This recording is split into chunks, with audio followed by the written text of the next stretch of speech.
Mayor, it is 5:30.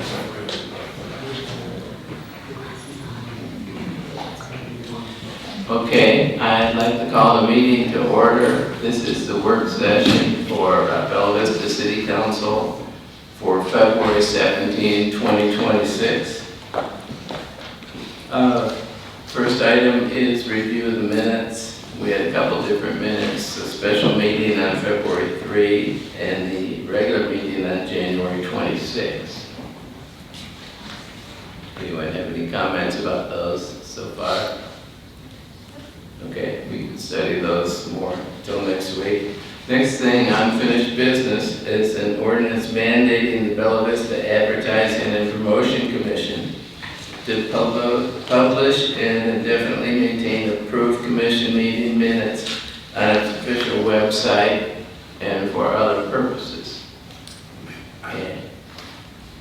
Mayor, I've got there's a piece of paper in front of you, and if you recall from, and I know Mr. Williams is going to address this because this is his, he had drafted an amendment and there had been some discussion about it, and it was, we didn't act on it. You let this go to second reading for this month, and so I, with Mr. Williams's request, sort of redrafted that amendment, and it's sort of a substitute. And so what you have there incorporates, if you recall, what he had in his proposed changes, which was some wording variation and whatnot.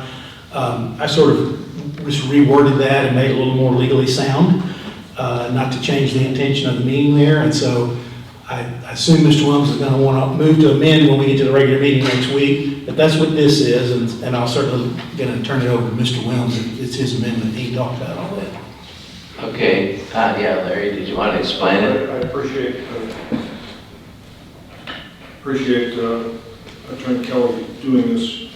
I hope he would, and he did a good job, in my humble opinion, of reconstructing what I had intended to say. This was Mr. Harp's this agenda item.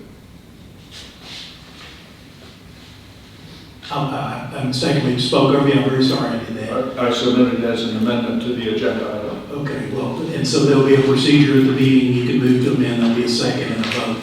This was Mr. Harp's proposal regarding the minutes, publishing the AP minutes, and that's just for reference. That's what this was, and then Mr. Williams had his changes, and so that's what it is. Travis? Thanks, Mayor. Is the only real big change that I've noticed right offhand is that you're just asking them to not post the minutes indefinitely and just keep them for 2 years? Is that A running 2-year period to look at. I would think that for most people that's an adequate amount of inventory. If they need to look more, they can go to the A&P Commission and address them directly. They're not a governing body per se, so they're not like us where we're supposed to keep things in perpetuity out in the open public. And even us, I think, lose track of the capacity to store that, and eventually it comes off and you have to dig for it. So I think it was reasonable for 2 years. I just want to make sure that the distinction is understood, that the minutes are there now, and their record keeping is their record keeping and their public records. Right. This is just a requirement to put those minutes online, Yep. so that people can easily view them for a period of time. It doesn't really change. I mean, they can still have them in a book on a shelf for a decade, you know.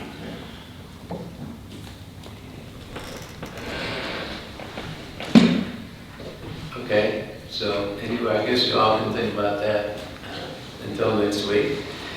And as Jason said, it's on second reading. A new business,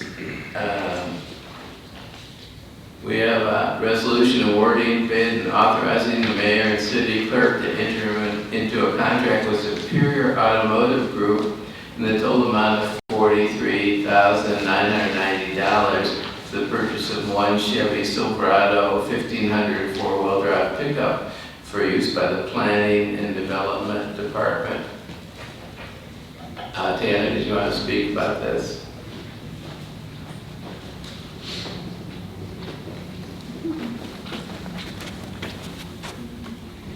Is this on? Did we turn it on? No, we haven't. He said he turned it It's on now? Okay. So yeah, this is a truck, as stated in my memo, for our planning and development department, but specifically for our engineering division. So our GEC, stormwater, erosion control, site inspections, all of that is handled by our engineering division. Currently, I have 3 people, 2 full-timers and 1 part-timer sharing one truck.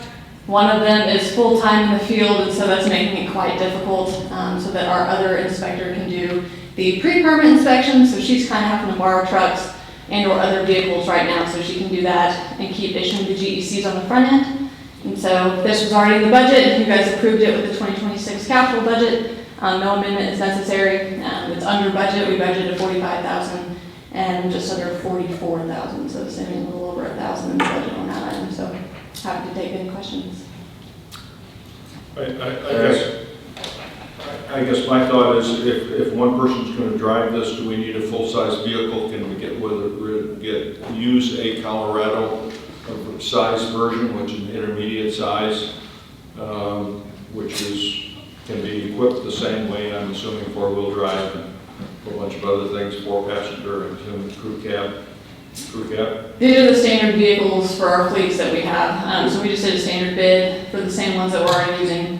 So you did a bid as opposed to purchasing it from? Yes, this is the bid. We went into a bid in January, it closed on January 20th, which missed the January meeting, so they are waiting on this bid to close. My question still is, would a smaller vehicle serve your purpose, and why would it not serve it?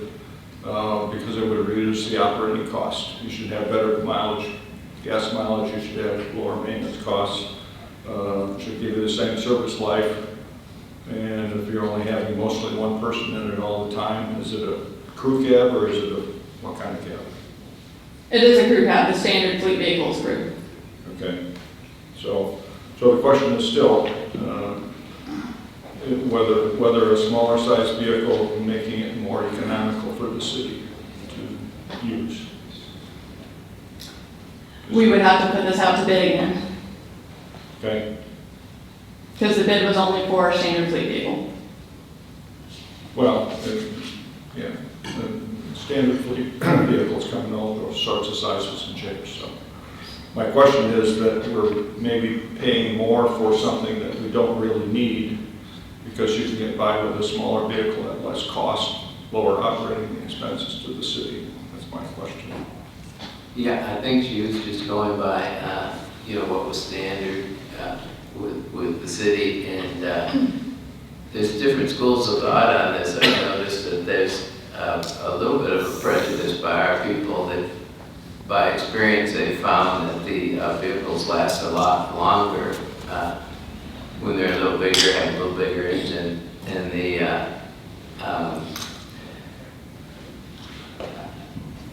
for the police vehicles, we're kind of strict about going to a certain mileage, but sometimes with these other vehicles, we keep them quite a long time. I know the fire department is keeping pickups like 15 years, things like that. So they like to have a vehicle that they think will stand the test of time, I guess. Well, this one's not an over-the-road vehicle. It's in town mostly, is it not? Probably not. Well, your city engineer will use it for out-of-city inspection. Vocational trips. And meetings and regional planning meetings. The sizes of the intermediate vehicles have gotten much larger, so they're not, even for tall people like me, they're not uncomfortable to be in for a long time. And it won't be just for one person. Our city engineer frequently meets if they ride. It's not just one person, I guess. Crew cabs are available in all different sizes, so I'm just wondering why we only chose one as opposed to looking at something more economical for the city. It's my only question. Craig? Sorry. I will add that if you're buying fleet vehicles, familiarity and all that kind of stuff, that it would be a question for the maintenance guys. But they can buy tires in bulk, they know they're all the same size, oil in bulk, they know it all takes the same pipe, they know how to service those vehicles, they know the intervals, they don't have kind of a goofy car here and there that takes strange servicing or special parts or anything like that. I'm not saying, I understand your point, but I think the time to catch that would have been at the time that it was presented. I mean, I'm not saying we can't take a step back, but I think that there is a reason why they buy. Oh, I'm sure there is. Sure there is. Thank you. I'm just looking at it from an overall cost perspective is, do we really need that size of a vehicle for its purpose? And even if you take 4 people in it, the crew cabs available in the intermediate size now are much adequate to. I'm not saying they're wrong. I think it's a good point. So your recommendation is the city look at changing fleet vehicles to mid-size trucks? Well, I'm thinking that it would save us some money on the purchase end of it, and it would probably save us some operating costs, because the tires are going to be smaller, they're going to be less costly. Should have a little better likely miles per gallon, so we should get a little more economy out of it. So that's my only thought.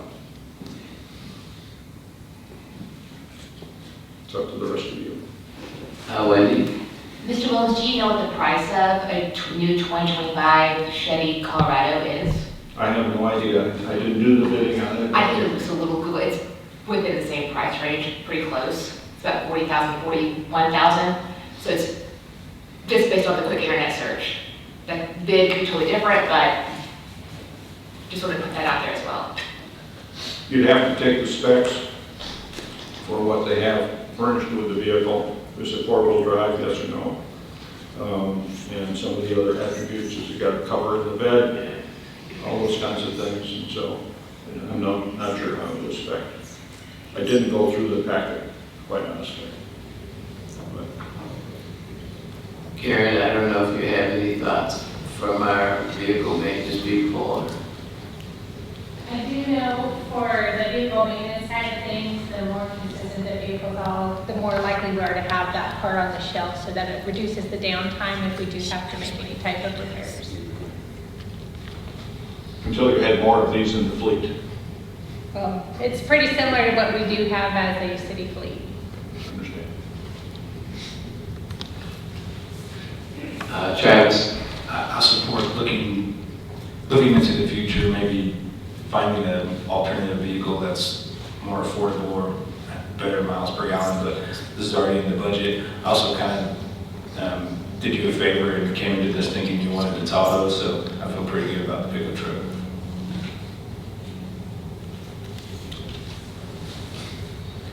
Okay, that's something you can think about. Thank you. Maybe not next week. Thank you, Taylor. I'm gonna call out the next 5 resolutions. So these are resolutions appointing people to the Public Safety Advisory Committee. I think I mentioned we had quite a few applications, 43 for the 5 spots. And the people reported are Eric Fatkin, Roberto Saez, Beth Shaw, Billy Wenzel, and Kevin Adelson. I believe their background is in your packet.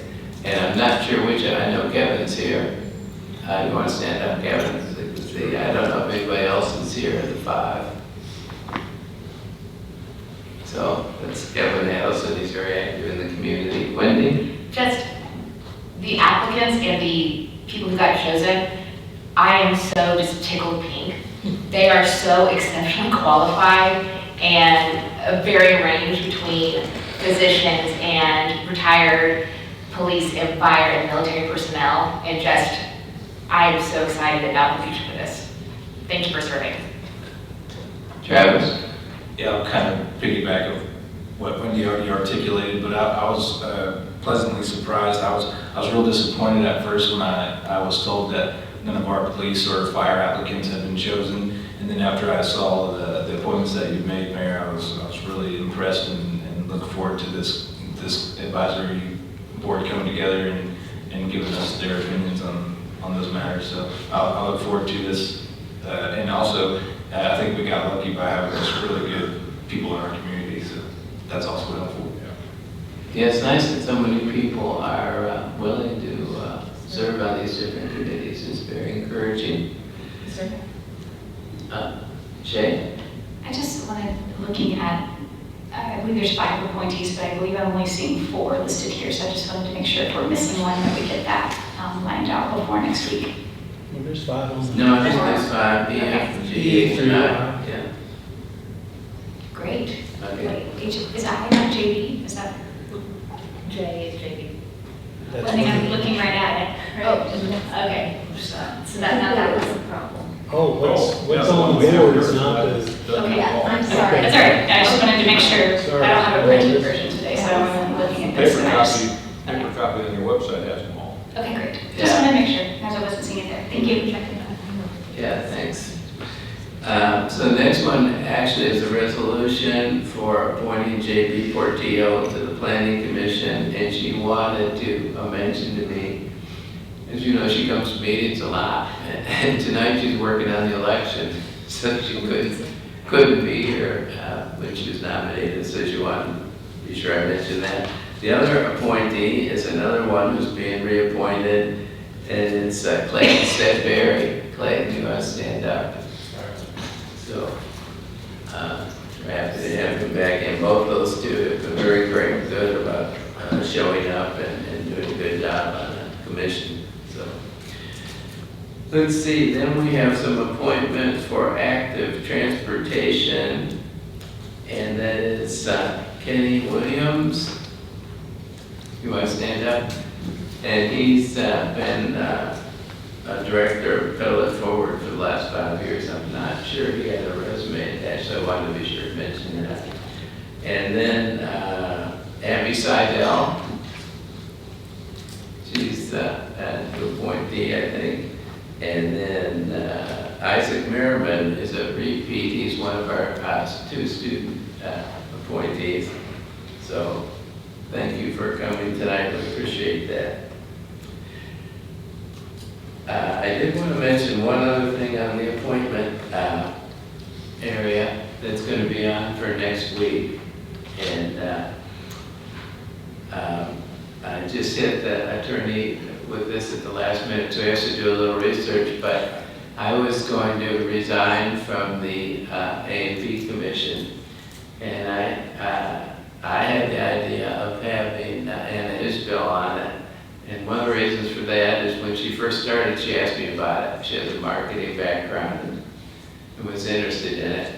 And I told her, well, they'd asked me to be on, so after a year or so, I'd look into it, and I thought that might be good to get her on there. So, I have that information. Pardon me? Mayor, you asked me for some information on that. I do have it. I was going to go ahead. Oh, okay, go ahead. So on the A&P Commission, the council appoints its own replacement members. So what that basically means is this. The mayor is going to propose a resolution that the council would appoint Ms. Isbell. You all can do that, or you do have the lawful authority to actually appoint any of your other membership to that position. Typically, like in these others that we just talked about, the mayor makes an appointment and the council has to approve, but you can't name your own. So this is not a situation where you're just up or down on the mayor's selection. The council itself has the right to make a selection. So my understanding is the mayor's going to put forth a proposal that be Ms. Isbell, and then through an amendment, if there was going to be a change, that would be an amendment process, but you could actually do that if you wanted to.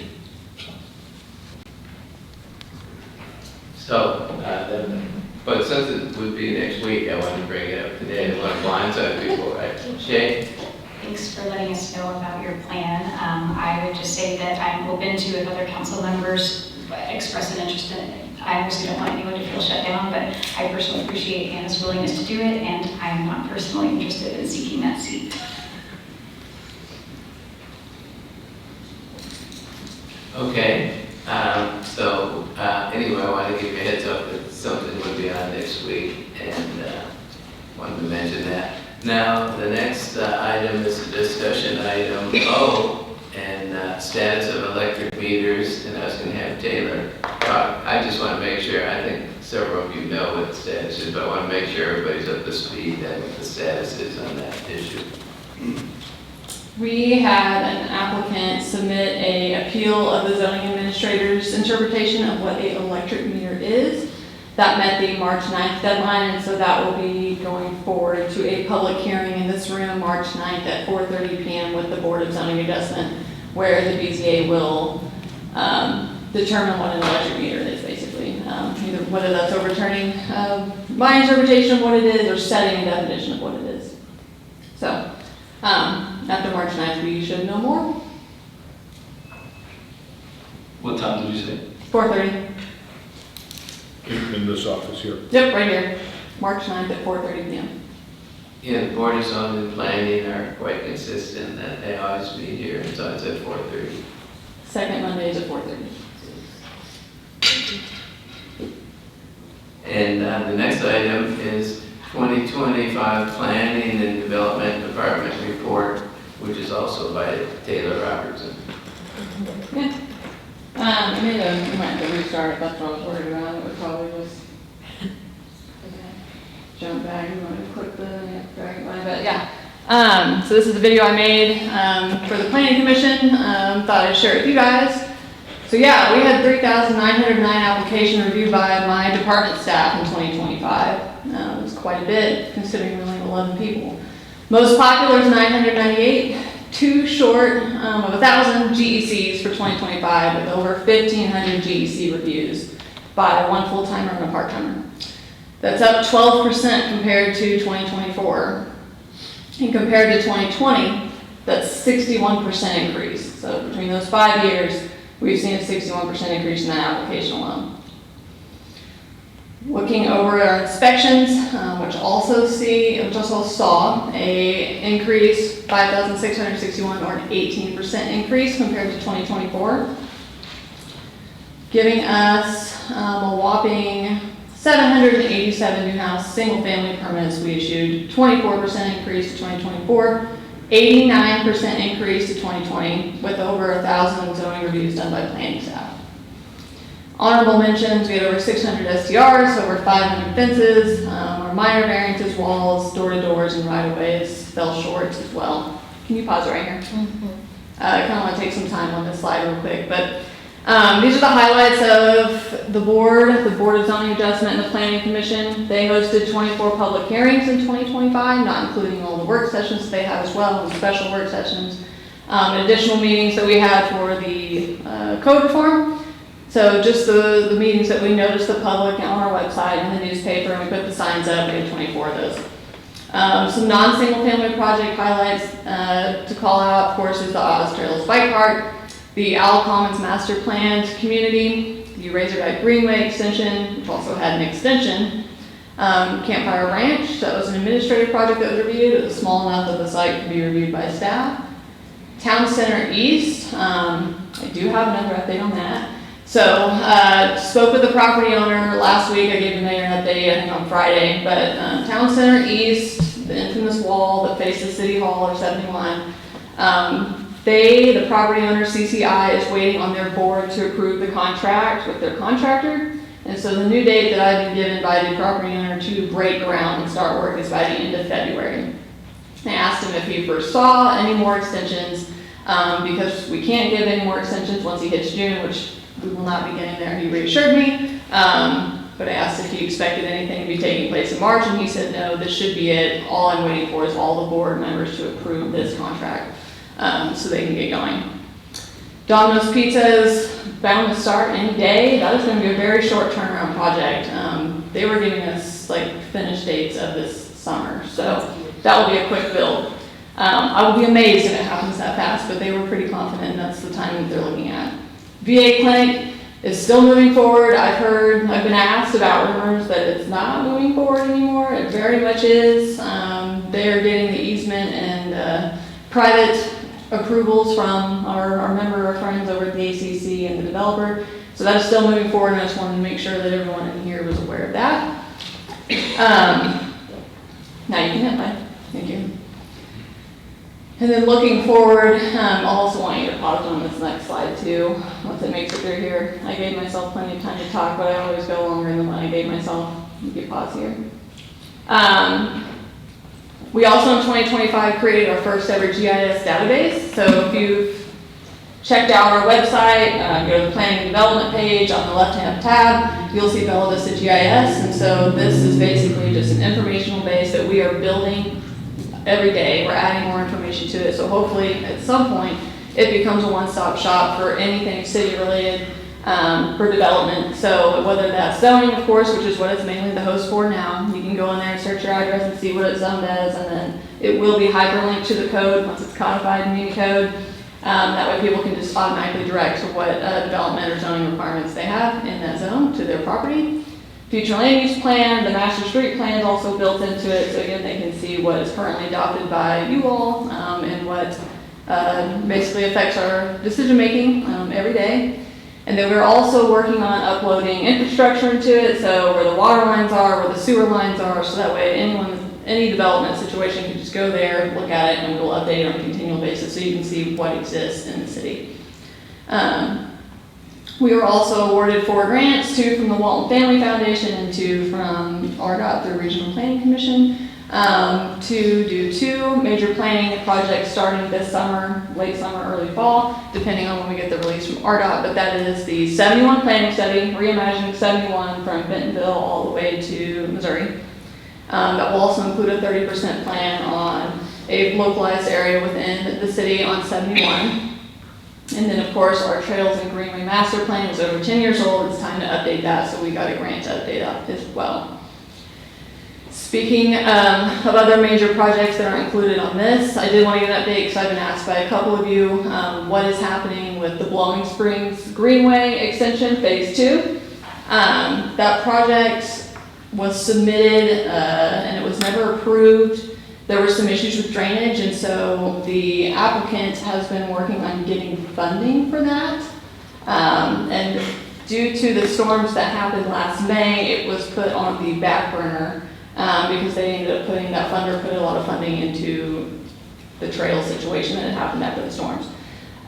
The most recent update that I was given on this is we try to check in on it every couple months, is most recently we've asked the funder if this is going to be on the front burner at any point in time, and that is kind of the answer that we're waiting on right now to see if it's something that we can look for in 2026 or 2027. If not, if this isn't something that the funders will continue moving towards, then the city will probably submit this for another grant in this year's cycle with regional planning and or RDOT. Because it is, obviously it's a very wanted project. We get asked about it a lot. I'm sure all of you guys have plenty of emails. But if that is the case, then the city will take it over and we will submit grants and we will just take it from there. And then another grant that is not awarded to us, but we will be an adjacent benefactor of it, is the Razorback Greenway Future Land Use Plan project.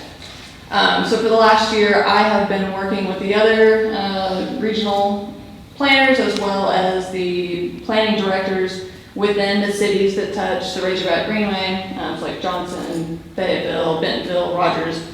All of us have been working on a regional land use plan that follows the Razorback Greenway. And so that is nearing to completion. Phase 1, the regional plan, so from mountain to mountain, from Fayetteville to Bella Vista is kind of what we're tagging it as. Phase 2 will be, which is where we will directly benefit from the adjacent grant that is being given regional planning, is a localized plan per city. And so Bella Vista will, should this phase 2 move forward, which it's looking like it will, I may be bringing forward a resolution to you guys next month to bless us starting this project essentially. We will get a localized plan area that they have identified in the regional plan that is specific to Bella Vista, where the Razorback Greenway is and will be going. So that is something very exciting. So even though we didn't get directly the grant, we will be benefiting from it. And we're hoping that that project starts as soon as you guys give the okay for staff to start working on it, which is hopefully next month. I think that's for those. I think that's all if you want to hit play. And then this is probably just looking forward. Oh yeah, of course, can't forget, we completed our zoning and development code reform. That's over 400 pages of code and nearly 50 square miles of zoning map. As you know, that was a very long project, and we're glad to have it under our belt. With that said, 2026 projects, we're auditing the code reform of those 400 pages and 50 square miles of zoning. Future land use plan, master street plan, making sure those are up to date to our new code, as well as the grants that I just told you guys that we are hoping can start work late summer of this year. That, I'm happy to take any questions. Craig? I just wanted to start, I've always waited for the opportunity to brag on you guys, so this is perfect. I hope everybody in this community understands how much hard work and effort goes into doing everything that you guys do. And I certainly appreciate it. And I can say that about every single department in this city. We're very fortunate to have the talent that you've acquired in your department and every single department head. I think everybody just really takes it for granted. But I do appreciate everything that you guys do. That's proof. And the numbers tell the story. And I think that's fantastic. I just want to say thanks. A great presentation. Thank you. Wendy? Taylor, so I saw the slides that we've had, of course, just looking around town, exponential growth. Has your staff also grown that much since 2020? Or has it been kind of a similar amount of people working a lot more? It has not grown the same rate that the applications have grown. Didn't think so. Travis? So with the new business license fee, I think it's like a tax, but we call it a fee. Do you expect your department to be even more understaffed? Like Wendy had mentioned, you're doing a lot more with less. And now that we added on another additional permit or license, do you anticipate your staff having issues keeping up with that? I think we can handle it, or I would not have recommended that ordinance. Obviously, more work is more work, and we can never control what's submitted to us. You know, we like to call ourselves planners, but we're also reactors. We react to what's given us, and so that's just part of our day-to-day, is adjusting to what we are given. So that's just part of our job description. Larry? I'd like to pair what Councilor Hunchel said about the department and our staff, our key staff, our regular staff. We've got a super group of people here. I have some questions for you about your report. The VA clinic, that is the one at the corner of Rogers Road and 279 up the street here? Just north of us. And that's on non-POA property. Are they going to have sewer service there? You mean water? Are they? It is sewer, yes, but did you mean water since it's not the POA? Water will be Centerton for domestic. I don't know. We arranged to use POA for fire protection in this building, and I'm wondering if they will need the same if they're putting up a facility, whether the Centerton department will be able to provide the adequate supply. So that was kind of the overview that I gave, that it's still working on getting the private approvals with the developer and the ACC. I believe their agreement is the developer is going to allow it to be brought into the POA so they could get water for fire suppression. Centerton has still not decided if they are going to offer it domestic or not. They want to, but if it's not within their capacity, they may not be able to. In such, they would transfer those rights to the water, the POA water. The master trail plan, that you said it was 10 years old, and we'll be getting an update on that because of our participation in the regional plan, is that right? Those were two different projects. So the master trail plan is ours. That's the one we did in 2015. So that was the city. Of course, we had a grant back then to do it too. But now it's over 10 years old. So just best practice, you should update your plans every 5 to 10 years. And so we're at the very end of that time frame, so it just felt necessary to update it. So are we getting a grant that's on our nickel completely, or? That was fully funded, so 80% was covered through the Regional Planning Commission grant, the other 20% was covered privately by the Walton Family Foundation. Okay, all right, thank you. Right now, I don't have any other questions, I'm sure I will. Thank you. That I've noticed that has become a common occurrence where it's common to get these 80-20 grants. We get that 80%, and the Walton Foundation very generously helps with the other 20%. So we're really lucky that way. And you know, people say, "Gee, what does the planning and development department do?"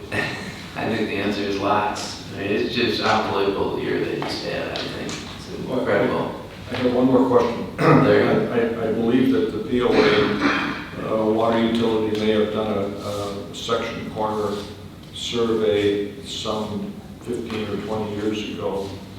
And will our GIS mapping that we have online Will that be better than the Benton County one in terms of where lot lines are shown? It'll be updated quicker. Will it be better though? Will it be coordinated to survey quality or near survey quality so that it doesn't run down the middle of the street for the property line when the property line is off the street, as an example? Well, our GIS is built off the Benton County GIS database. That's why all GIS databases have a disclaimer when you click on it, because there's always going to be room for error on that. But in terms of updating it, and then yes, especially zoning and things like that, it will be more detailed. But the base layer that it's built on is the Benton County and their So if we parcels. look at lot lines and things on our GIS map, it's going to be the same as you find on the county map. You will click a disclaimer that you understand that there's a possibility that that may not be where the property line is, correct? Frustrating. Okay, thank you very much, Dave, appreciate it. The next item is impact fees, and we have Ben Griffin of our consultant to supervise here to make a presentation.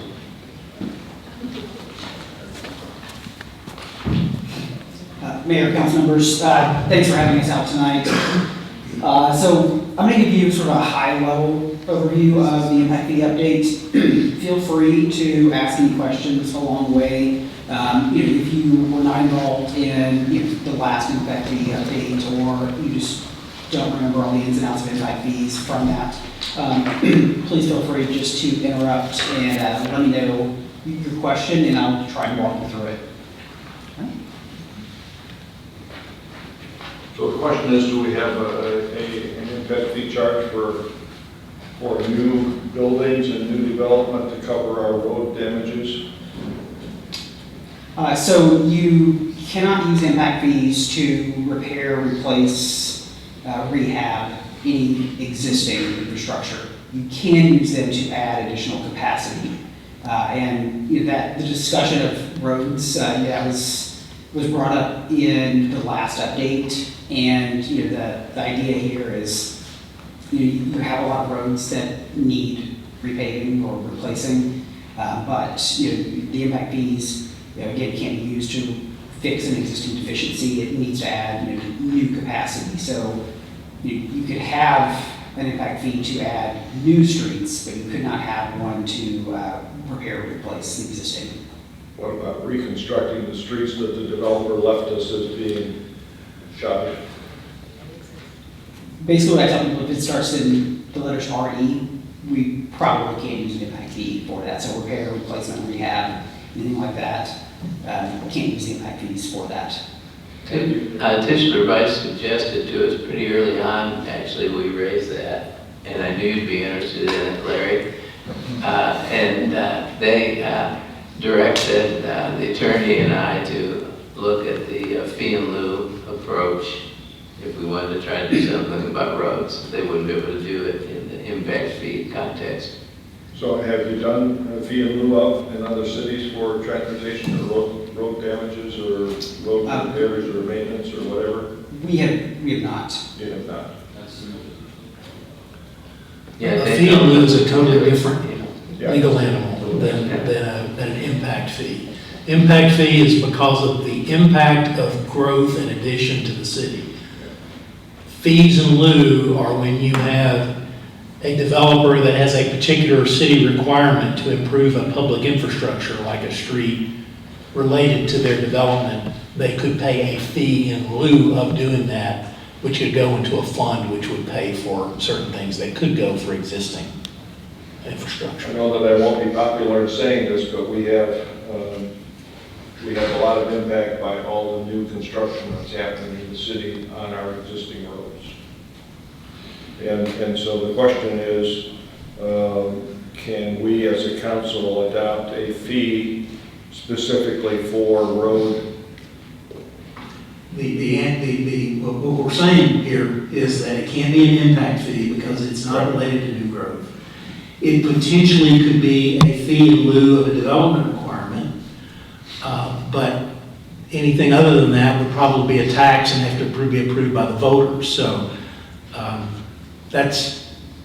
that's what I can tell you. It would have to be some sort of a fee in lieu, I think, of some development requirement. Of course, you've got to require the development improvement. So you've got to look and see, well, if you build something, you have to improve an intersection or a length of road in front of your house or in front of a business or something along those lines. And then, As an impact, you're talking about an impact fee? No. No, not an impact fee. What I'm talking about is it would be a fee in lieu of a developer required improvement when a new development was proposed. Shay? I know we haven't even let you He hasn't dive either. into your deck yet, but I did just have a quick question or clarification around is there a definition we should consider when you use the word capacity? Like could the argument be that the capacity to support heavy equipment like our trash trucks that go around and damage the road, could that be a tied to capacity, or do we literally just mean number of cars headed down the road and widening lanes? How should we think about it when you use the word capacity, please? Generally, with streets, there is a vehicle capacity. So each lane can, on average, take 6,000 to 9,000 vehicles per day. So there is a defined amount of capacity, and adding turn lanes and traffic signals, those types of improvements do add capacity to your roadway system. But generally, when you're looking at impact fee, the transportation component is really adding new lane miles.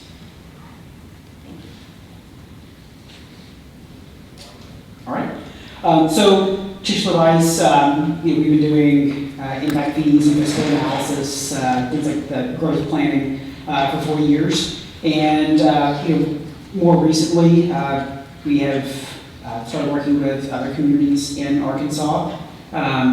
Generally you're seeing this emerge in impact fees in the southeast because over the last decade or so you've seen a spike in growth in the southeast. So you're starting to see Arkansas, Tennessee, South Carolina, so states that generally didn't have impact fees 10 years ago are starting to see that as a way to fund growth-related impact.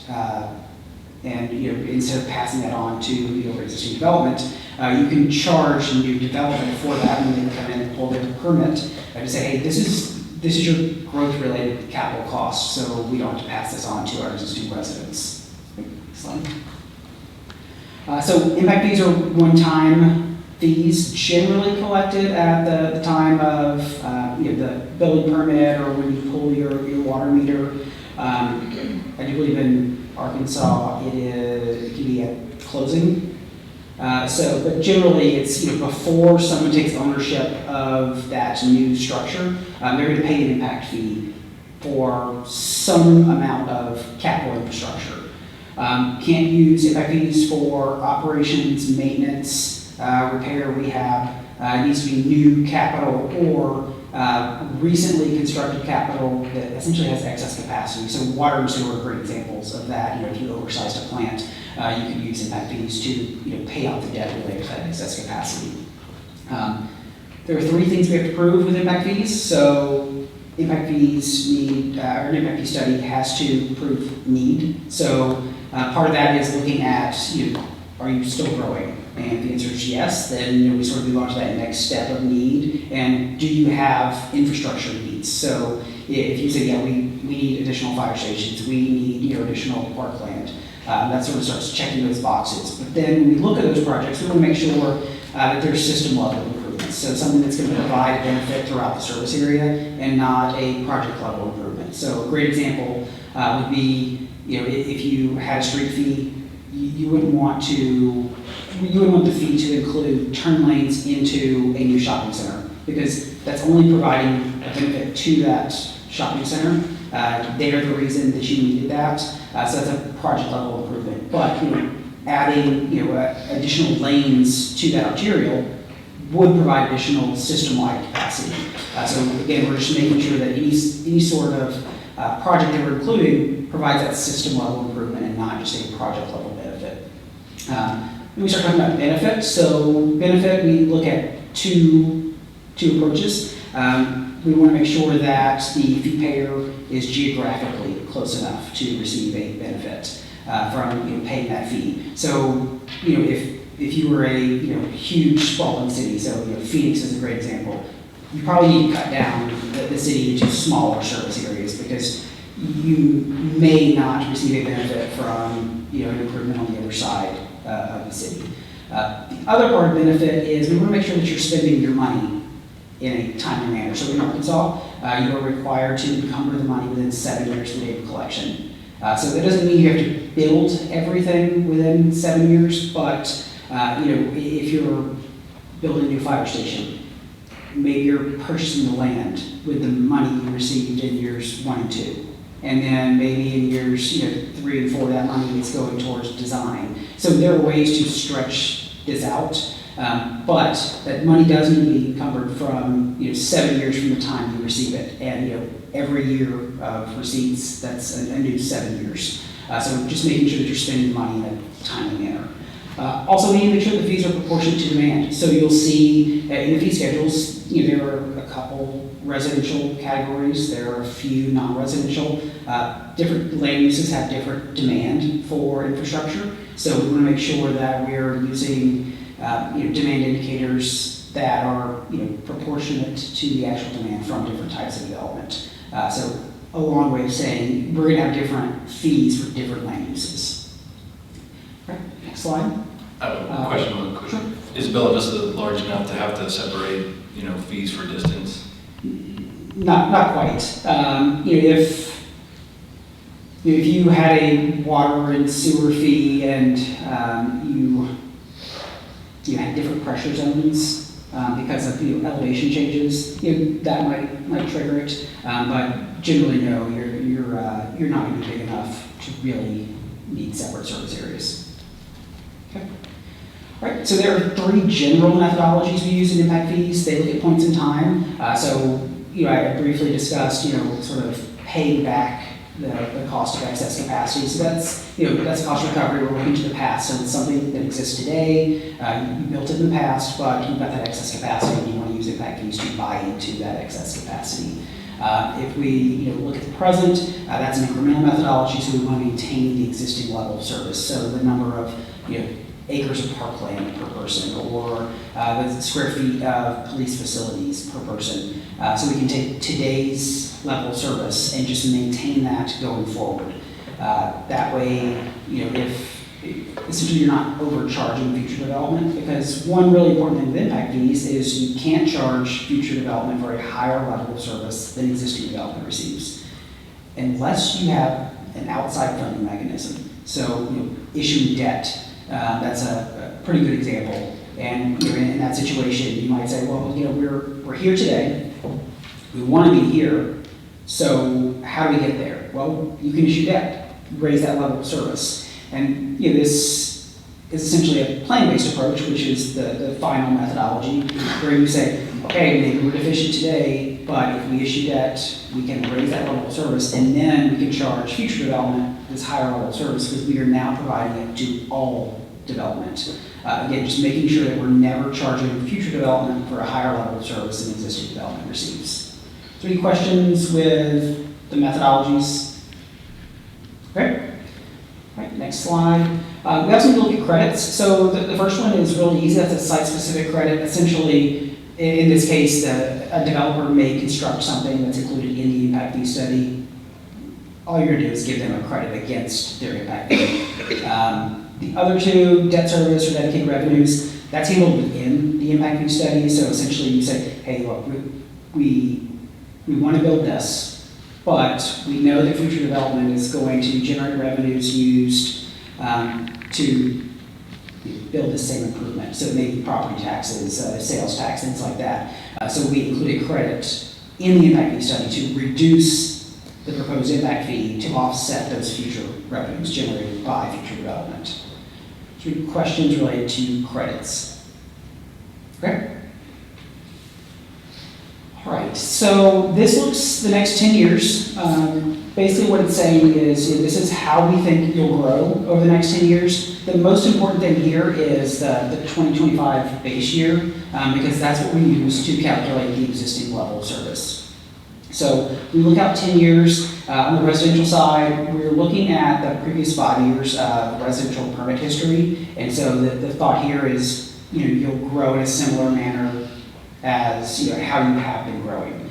So if you've been growing by a little over 500 housing units a year, we think that you would grow in a similar fashion. So over the next 10 years, a little over 5,000 additional housing units. On the non-residential side, we look at recent employment growth. And so with the thought there is, again, you grow in a similar fashion. And then we can convert that employment growth to actual square footage in non-residential development using demand indicators published by the Institute of Transportation Engineers. So basically, that's different types of development have different employment densities, so we can convert that projected employment to projected non-residential floor area. So most of your impact fees, the proposed impact fees, use an incremental methodology. So you could grow by 10 times what we're projecting. You could grow by half of what we're projecting. It doesn't change the fee calculation. It just changes the cash flow. So if you grow faster than we project, you generate more fee revenue, you build more. If you grow slower than we project, the inverse, you generate less fee revenue, but you have to build less. A lot of communities like the incremental methodology because it really insulates the city of the general fund from having to make up the difference if there is a recession or a change in the development pattern. But really here the most important thing is that base year is the existing populations, the existing employment. Is that accurate? Because we're using that for almost all the fee calculations to say this is your existing level of service. So are there any questions related to the 10-year projections? Great. Next slide. All right, so we'll start with fire. We're looking at a citywide service area. We're looking at two components. Basically a facilities component and an apparatus component, both using an incremental methodology to maintain that level of service. And so based on 10 years of projected growth, you'd need about 9,500 additional square feet of fire facilities that would generate about $4.2 million in impact fees for those additional facilities. And you'd need about 4.5 additional apparatus. That'd be about $5.5 million to acquire those additional apparatus.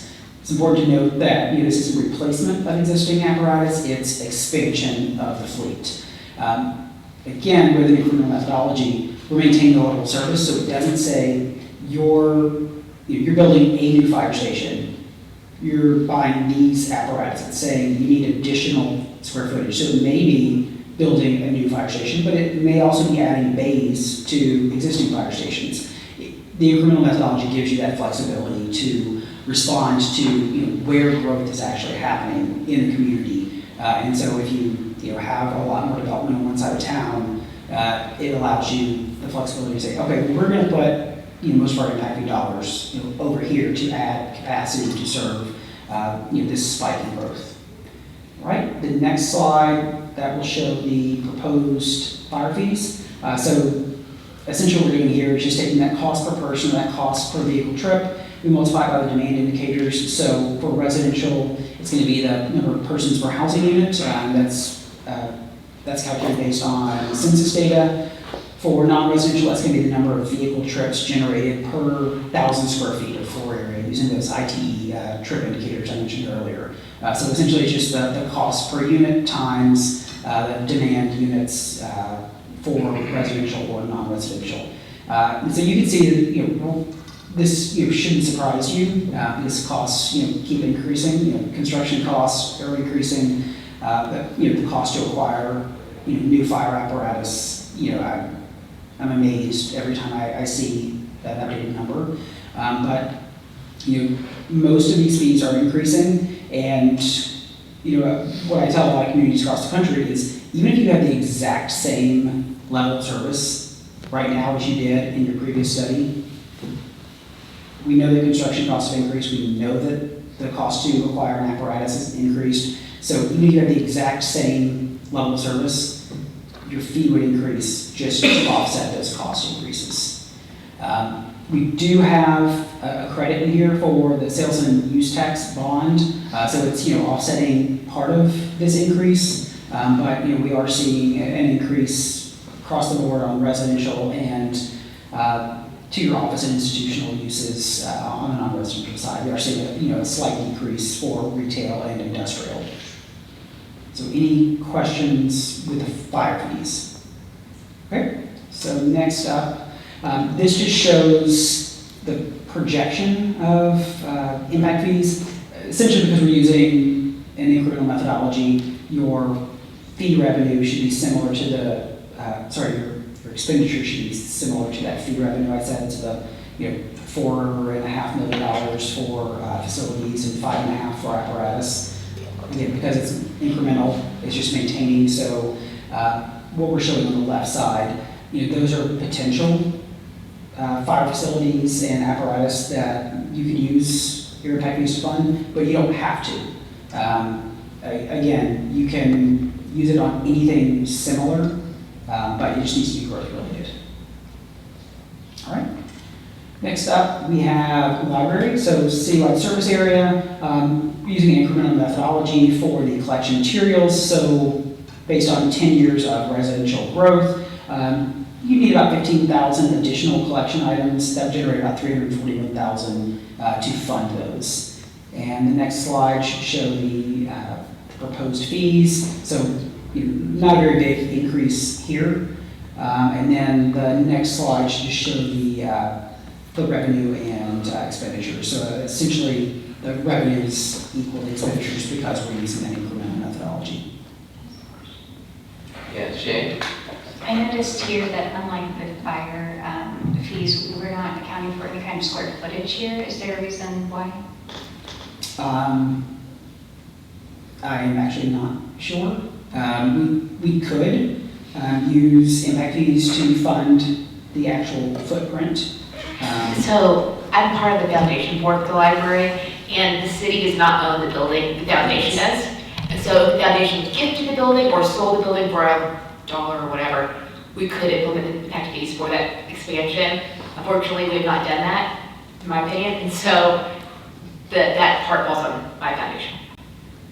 I guess my concern just is with the city growing so much, if we did need to add more square footage, right? Because we can add a ton of collection items and add to our, the items in circulation at our library, but if we don't have enough space for it, then that does create a problem. So I'm not totally, just wanted to ask that question. Aside from this building, would we ever need to build a different building or expand upon it on the city's dime? I guess is just my question. Could these funds be used for that? Just because we're not collecting the fee based on a calculation of square footage, could we still use the money collected for an expansion? So, because you technically don't own any facilities, and I'm not an attorney, so I can't give legal advice, but thank you.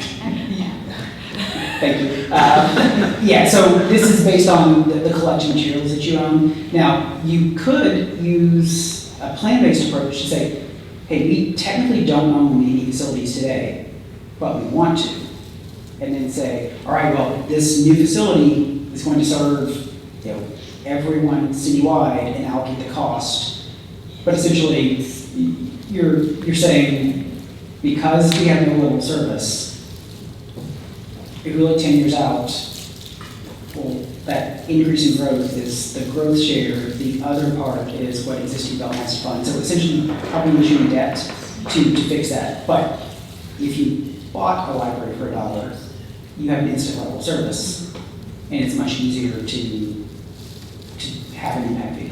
And then at that point, though, we would have to get back with you all and recalculate and change the fee, right? That's correct. And like Bentonville recently did this, several years ago, so their foundation did sell the building, and they implemented impact fees and were able just to over last February, a beautiful expansion piece that did get, I think, $4 million in revenue to the tax impact fees. So that sounds incredible, and I'd love for our city to have that.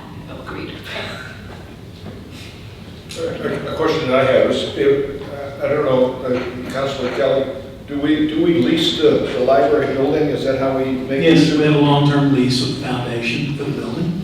We own the collection, and we. The contents are ours.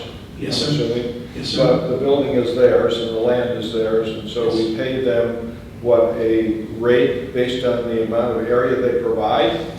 No, I have to go back and look at the lease, but it's a minimal amount It's of rent. dollars, yeah. It's like,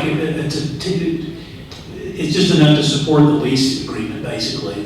They're not making money on our lease payment. So they're not recovering any of the costs for the site? We pay insurance, part of what the main thing we pay is for the insurance on the building.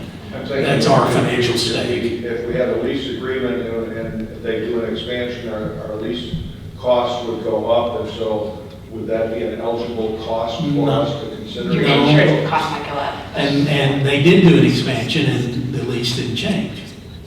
And there's been talks about other expansions that have been like put on pause or back burners because the insurance cost would be substantial to the city. And so the foundation has not gone forward with it.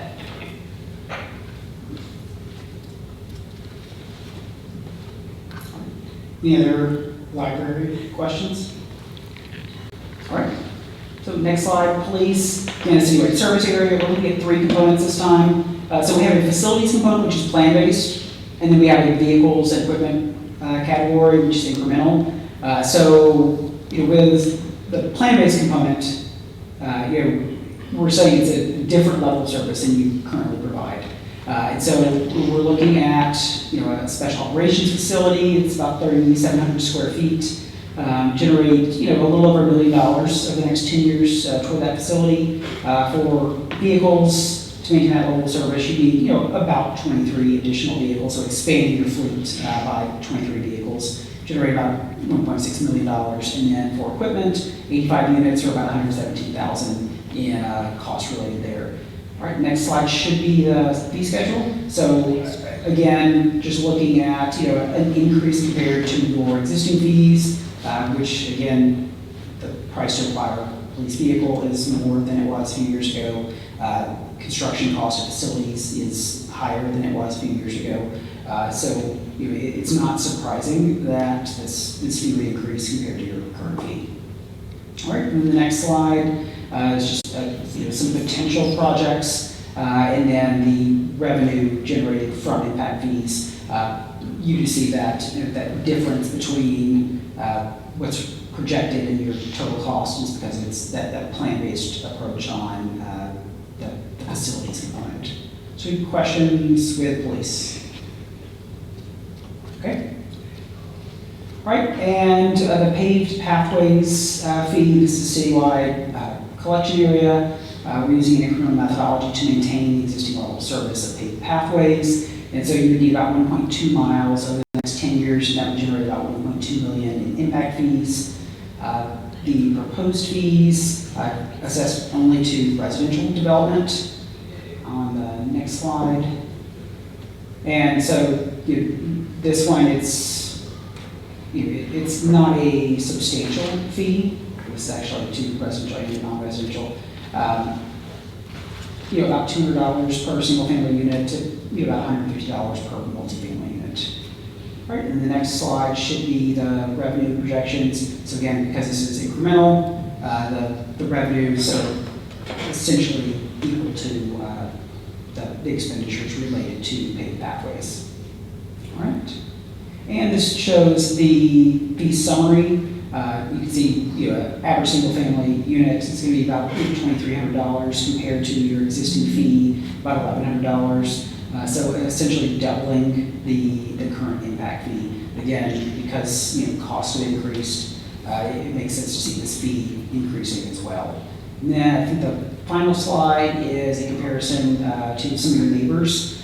So that gray column is the draft fee, and then just to the right of that is your current fee. But you can see in comparison to Rogers, Springdale, Bentonville, and Fayetteville, which we were in. My coworker and I were in Fayetteville this morning, kicking off their police and fire impact fees. So that number that'll increase soon, and then working with some of your neighbors.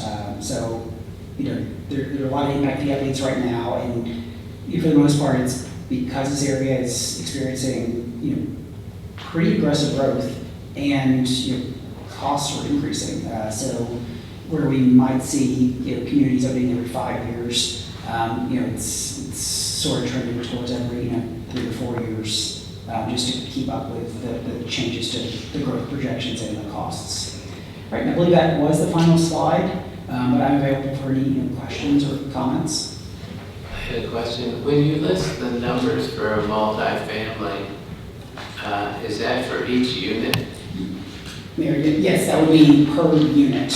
And that's important to know because we have like communities, some of our other clients where, someone would come and pull a building permit for a multifamily development, they would charge the unit rate instead of, they would charge one, but it's maybe 200 units, they would be charging that single multifamily unit rate. So it is per multifamily dwelling unit, not just that total multifamily development. All right, any other questions or comments? Do you often see increase like we have in the single family here where it's basically double? This update cycle, that's actually the norm, just because construction costs have increased, exponentially. Some states do have limits on, how much you can increase the fee. Like Florida, they cap it at 50%. But, this is truly passing, that cost of growth on, and, this is what construction costs.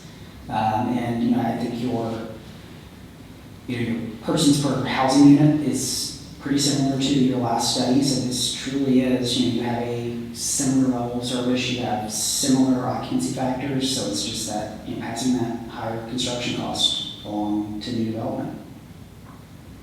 Larry? I'm looking at this table, at the bottom line, it says the total for single-family residential and per 1,000 square feet of retail.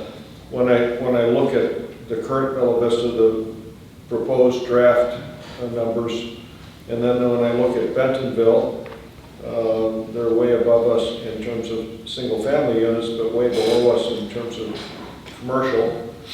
And then I look at Springdale, and they're 2.5 times what we have for single family, and 3 times almost for retail, and the same thing with Rogers. Now, how do you get those numbers up that high for those other 2 communities? How do we get our numbers up that high? So Rogers and Springdale, they only assess water and sewer fees, and generally water and sewer fees are. So water and sewer fees are in the Springdale and the Rogers, and they're not in ours. Correct. And what about Bentonville? With Bentonville, it looks like the park component is really driving the impact fee there. It's $2,500 of their $3,800.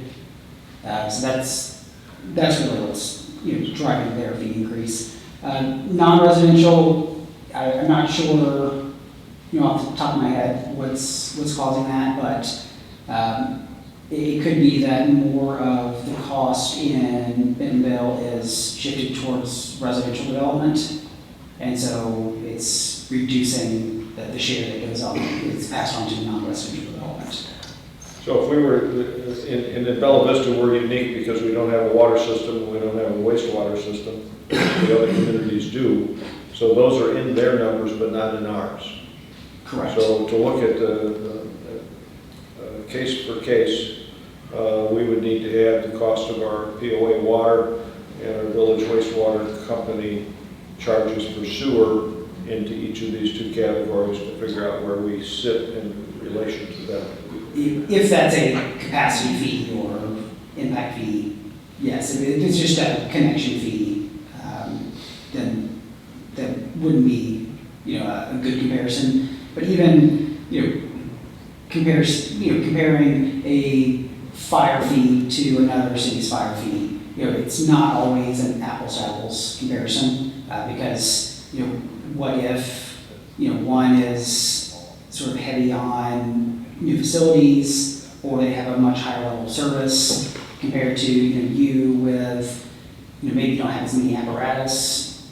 So, there are a lot of caveats to this type of comparison. Also, we don't own Parks and Recs, and we don't provide those services, so we probably can't add those in, right? Right, so it's sort of tough to compare. I mean, if you're trying to figure out, okay, well, what is, the impact fee, impact to development, yes, it's good to show the summary, but again, it's not an apples to apples comparison in every community.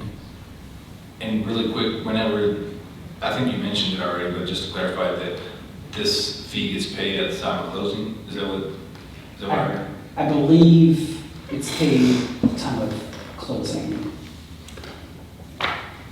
What are we collecting at that?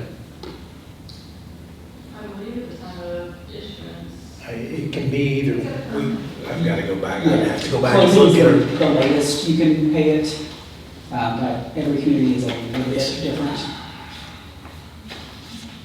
I did notice I was on council when we first started the impact fees, and we did not have a single complaint, not a beat from anybody going from 0 to 1,100 on building. Carson Weiss has always told me that, people think somehow the impact fees are going to affect demand, and it's his opinion it has zero effect on demand. It is a signal to the development community that you are going to continue to invest in your community. So there's a reason people want to move here.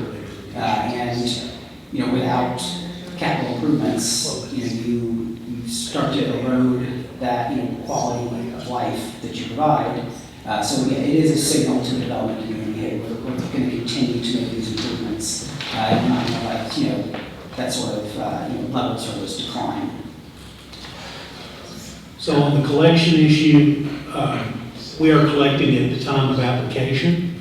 The law gives them tells them that they have to pay it no later than the issuance of the certificate of occupancy. So we're actually taking it sooner, but we have to collect it no later than the issuance of the certificate of occupancy. And there's a couple of caveats to that. That's what we did. Okay, Shay? First, I just want to thank the mayor and the staff for undertaking this project. For casual listeners or for citizens who might be listening to this, I think it's important that we all understand what impact fees do for our city. We have really limited revenue in the city because of our lack of commercial development, so impact fees really do help grow. As we saw from Taylor's presentation, our housing is growing significantly. Some would say, and this is not me speaking on behalf of the city, that every time we add a new household, it debatably costs us more to serve that household with our city services than we will recoup in their property taxes. If you do some math, it's pretty easy to see that that is likely the case, but it is hard to prove. So the impact fees will really help us support ourselves as we grow, and I do think it's fair to ask for those coming into our city to help us maintain the level of service. I just want to thank the mayor for looking at these fees again and making sure that they are up to date. I did have a couple of questions. Procedurally, do we adopt these as a council? Okay. Yes, there'll be an ordinance that makes these changes. What you have now is approved by ordinance, and so an ordinance will be required to change. Okay, and I just do have one more point. I know we touched on streets in the very beginning, and I know we can't just shirk the law or do anything overly creative. I didn't know if there's a world where capacity, I guess I would just ask that we look again at if there's a world where capacity could be seen as supporting the weight of the vehicles, and I do mean specifically our trash vehicles. When our streets were originally constructed, we didn't have that technology, we weren't collecting trash in that way, and now that we do, it really damages our roads, which weren't built with the capacity of that in mind. And so I don't know, I know everyone's very smart and worked very hard on this, so I'm not trying to question anyone's work, but I would just love to understand that a little bit better, because I know it would make a huge difference for our citizens and for the quality of our roads and avoiding potholes and things like that. Yeah, unfortunately, I believe Baldwin County, Alabama is the only jurisdiction allowed to use impact fees to repair their roads. And so in Alabama, each county has their own act. And so it is essentially written in, but they're also capped at 1% of the improved value of that new housing unit or, non-residential development. But yeah, they're the only one allowed by law to do that. So there's no creative way of saying we're increasing the capacity of the street to support. I would say this, being legally created is very, very expensive because the litigation costs and the attorney's fees, and when you guess wrong, the refunds are crippling financially, and so you don't really take a risk on that. I think the way there could be some Arkansas legislative clarity that said, hey, you can do this too. That would certainly make it clear in terms of impact fee, but otherwise I think you've got to look at a fee in lieu in terms of new development as a fee. You do have we haven't really gone into this. You can go to the voters and say, approve this fee and let the voters approve it. You can do a lot of things with voter approval. That's a whole different discussion, of course. So I just want to clarify then, so you said we could go to the voters and ask them to approve an impact fee for the streets? Okay. No, it would be it would be a whole unique new sort of tax to do that. Thank you. Any other questions? I think the main thrust of Tish or Bice and the study, the point of this is they come up with some numbers and they say, you can correct me if I'm wrong, this is the maximum we feel you can legally charge for impact fees with the facts you've given us.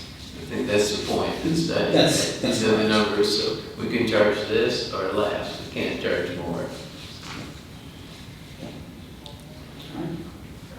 One question for you. We don't have a municipal sewer system in Bella Vista. We have a private system that covers a small portion of our city in areas where historically they're unable to support on-site disposal, okay, because of the soils, whatever. My question would be is, can we implement an impact fee to do a study as to how we address the ultimate failure of all of those on-site private systems? Now, it's not a short-term thing. It's going to be some here and some there over a long term because we have no spare leach bed sites on the lot. The lots are smaller, and so we have some issues that long-term are probably pretty serious in potential. So could we do an impact fee to do a study as to how we address a solution of those guys who are on septic systems? You would not be able to use impact fees for the study, but if you said, hey, we definitely need to provide some sort of wastewater, treatment facility to serve. The collection system is the big giant. Right. So you would need to either the city would have to own it, or basically a government agency would need to own the system, and that's sort of the first test, because Arkansas's Impact Fee Act says it needs to be a city or a government agency. So essentially, your government agencies are generally going to be your utility systems. I think undoubtedly that the city would be the lion in the pen dealing with that solution of that problem when it occurs. And so the question is whether it will be localized or whether it will be more extensive. There are different theories about the life expectancy of an on-site disposal system. Some people say if you take care of them, they'll last you a lifetime, 50 or 100 years, and there are some out there that are well over 100 years. Not abused, not overused. Bella Vista has unique issues of soil challenges that some are marginal, but will support the system for design. Usually those are on houses with fewer bedrooms because the soils are marginal. Others are good soils, but nonetheless, it is likely that we will need some municipal sewer in some areas, maybe more as time goes on. So anybody has done anything like that? Generally, when we see sort of planning for the conversion from septic to sewer, it's, you know, in a community where you're already serving sort of the surrounding areas. So a great example is, you know, one of our current clients, Apache Junction, Arizona, and you know, they have a lot of seasonal RV and mobile home parks. And as those systems, those older systems start to fail, they have to connect to the sewer system. And it's much easier there because you already have the infrastructure surrounding these, you know, older RV and mobile home parks. So it's easy just to connect them to that. It sounds like here, it may be sort of spread out, and you may not have the collection infrastructure in place to easily connect. So there's a lot more discussion that we would need to have to figure out if an impact fee would even really be helpful in that situation. Because if you only have, you know, one or two homes that need to connect on, you know, a street, you know, is it cost effective to, you know, using that fee to build that collection system out, because you don't know how long it's going to take to repay that once you likely issue debt to put in the collection system, and then you're sort of waiting for people to have their system fail to then connect. Now they're a new connection to your system, so they, you know, they could pay the impact fee. Some states have a mandatory connection time after the system is operational. Others do not. Arkansas is very placid in that aspect of it. I'd like to follow up on something you said a few minutes ago on impact fees on sewer. If it was regional rather than a city, then it's conceivable you could use impact fees. So just having a very similar discussion in Centerton. Yeah, I bet you did. Because of you know, some legal issues about whether or not you can send additional flows anywhere. And you know, essentially, it's the same thing. You need to make sure that the city owns it, or they are an owner in the system. So if you send your flows to a regional facility, again, I'm not an attorney, but I believe the city would need to have ownership in that regional system if you want to collect impact fees to fund it. Thank you. Any other questions or comments? Greg? I withdraw. All right, thanks everyone. Give us out the emails or give me follow-up before the actual adoption. Thank you very much. Appreciate you coming. If council is amenable, I did have Jason Kelly write up an ordinance for next week. You know, it'll only be first reading, we have plenty of time to think about it, talk about it, and be something to look at. An ordinance to implement these numbers, Yeah. I would be inclined to do that. Yeah. At court Thursday. It's already Tuesday, and the meeting is Monday, and this is a multi-million-dollar ordinance, and so I would request time to be professional and do this right. Okay. So, Certainly, yeah. if you certainly could, I'll do whatever you tell me to do, okay? But I think that. Well, tomorrow's Three court. o'clock, Right? Tomorrow's court. Thursday. Thursday, tomorrow. and you have a one attorney legal department. So what I would suggest to you is, I don't know if you have any inclination, want to waive 3 readings and do this at one meeting, but you could just do it in March and then waive them at that time, or go to the second meeting, or something, second reading. And it wouldn't necessarily have to slow the end result down, is what I'm Yeah. saying, if we wait. I understand. I would like to point out our one attorney is really outstanding. I'm glad one person thinks so. Appreciate that. No, I know others do. Thank you. Yeah, that's a good point. If next Monday's too much, then that's okay. I don't want Travis? to, I don't want to waive any readings on this, if that's what, maybe I misunderstood, but just my personal vote would be a no to waive any readings. That's up to the council. Yeah, it's sometimes it's not a bad idea to take it down a little bit. Because one observation I have is I looked at our website for commissions and boards. We were talking about, I'm sorry.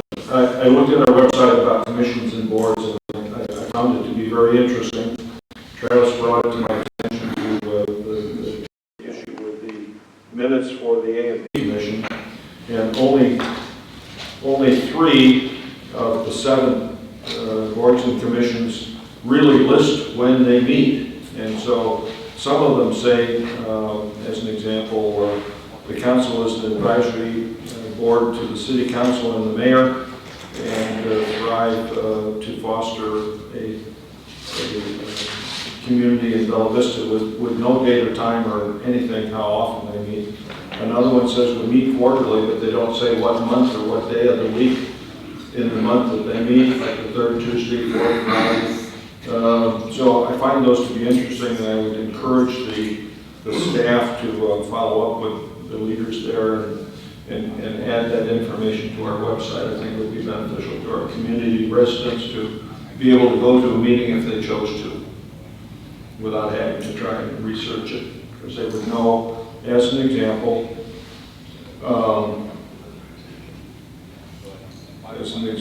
the A&P Commission meets quarterly at 2:30 p.m. on the 3rd Thursday of January, April, July, and October. Plenty specific. We met today, Yeah, plenty specific to know when to go and when to plan. but we met today, Tuesday, in February, At 3, at 3. So, should not have. So anyway, Point taken. I think some of the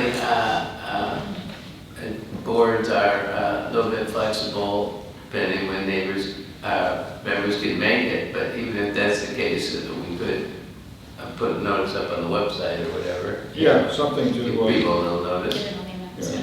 But some of these, like the Arts Council, that's probably not a very good example of that they need to meet regularly during the year. They probably have a meeting when they need something to talk about or have an issue to discuss. But most of the other ones, I think there's something on their agenda that they would want to have a specific day of the week and of the month, which month, maybe 4 times a year, 6 times a year, 2 times a year. So, just a thought. Throw it out there. Okay, thank you. I think that's everything then. Unless somebody has something else. Is there a list of meetings I'm supposed to read? Yeah, that's next week. Okay, adjourned.